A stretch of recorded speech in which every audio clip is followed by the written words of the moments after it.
16 December মহান বিজয় দিবস উপলক্ষে দেশের বিভিন্ন সরকারি ভবনগুলো সেজেছে বর্ণিল সাজে। আমি এই মুহূর্তে দাঁড়িয়ে আছি সুপ্রিম কোর্টের সামনে। আমার পিছনেই কিন্তু স্থাপত্য অধিদপ্তর, গণপূর্ত ভবন, এমনকি বিভিন্ন সরকারি স্থাপনাগুলো রয়েছে, সেগুলো আপনারা দেখছেন অনেক ঝলমলে সাজানো হয়েছে বিজয় দিবস উদযাপন উপলক্ষে।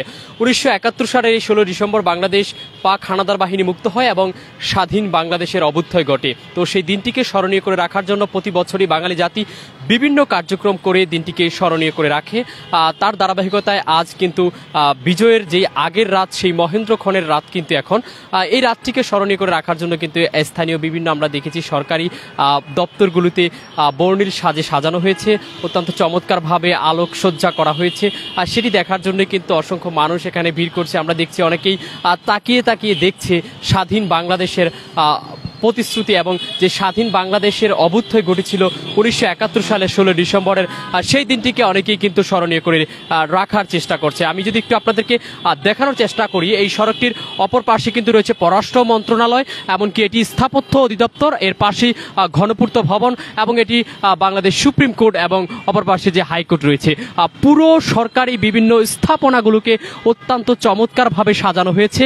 মূলত আগামীকাল যেই বাঙালি জাতির জীবনে বা বাংলাদেশের জন্য একটি ঐতিহাসিক দিন, এই দিন পাকিস্তান হানাদার বাহিনীর রেশনাল থেকে বাংলাদেশকে মুক্ত করা হয় এবং স্বাধীন বাংলাদেশের অভ্যুদয় ঘটে। মূলত দিনটিকে স্মরণীয় করে রাখার জন্য সেই দিনটিকে স্মরণীয় করে রাখার জন্য কিন্তু বিভিন্ন স্থাপনাকে আমরা দেখেছি, যেটিকে আলোকসজ্জায় সাজানো হয়েছে।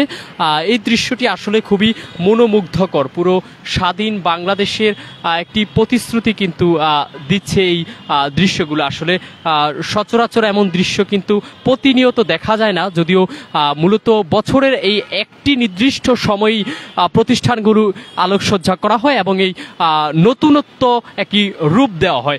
মূলত এই সড়কটি আমি যদি একটু আপনাদেরকে দেখানোর চেষ্টা করি, সম্পূর্ণটা জুড়েই কিন্তু সরকারি বিভিন্ন দপ্তরের এখানে বিভিন্ন দপ্তরের ভবন রয়েছে। প্রায় প্রত্যেকটি ভবনকে অত্যন্ত চমৎকারভাবে সাজানো হয়েছে বিজয় দিবস উপলক্ষে। এই বিজয় দিবসের আনুষ্ঠানিকতা কিন্তু শুরু হয়েছে গত 2 দিন আগে। সেদিন আমরা দেখেছিলাম এখানে আলোকসজ্জা করা হয়েছে ভবনগুলোতে, যদিও আজকে কিন্তু সেই আলোকসজ্জাটা ফুটিয়ে তোলা হয়েছে এবং এটি কিন্তু সৌন্দর্য ফিরে পেয়েছে, যা বাংলাদেশের যেই বিজয়ের সৌন্দর্য সেটি কিন্তু এখানে তুলে ধরা হয়েছে। প্রত্যেকটি যেই আলোকসজ্জাগুলো রয়েছে সেগুলোতে লাল সবুজের আদলে বাংলাদেশের পতাকাকেই তুলে ধরা হচ্ছে এবং এই পতাকায় কিন্তু জানান দিচ্ছে স্বাধীন বাংলাদেশের অস্তিত্ব। প্রায় প্রত্যেকটি সরকারি ভবনে কিন্তু অত্যন্ত চমৎকারভাবে সাজানো হয়েছে। এটি মূলত স্থাপত্য অধিদপ্তর, এর পাশেই কিন্তু গণপূর্ত ভবন এবং পরবর্তীতে যে পররাষ্ট্র মন্ত্রণালয় রয়েছে। আশপাশে যেই সমস্ত দপ্তরগুলো রয়েছে বা পুরো বাংলাদেশে যে সমস্ত সরকারি স্থাপনা, প্রত্যেক স্থাপনাকেই কিন্তু অত্যন্ত চমৎকারভাবে রূপ দেওয়া হয়েছে বিজয় দিবস উপলক্ষে। সেটি কিন্তু মূলত আপনাদেরকে আমি দেখানোর চেষ্টা করছি।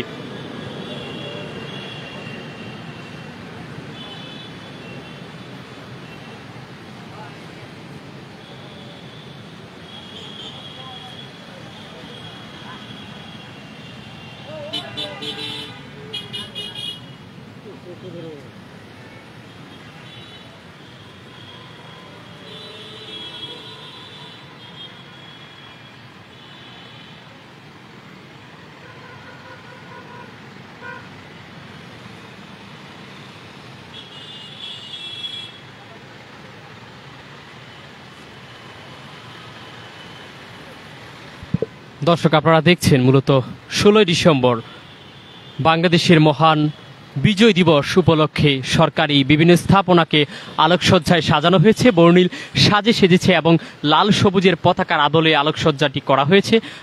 অত্যন্ত চমৎকার এবং দৃষ্টিনন্দন বলা যেতে পারে। আশপাশের প্রত্যেকটি ভবনের দৃশ্যই কিন্তু খুব এমন মনোমুগ্ধকর।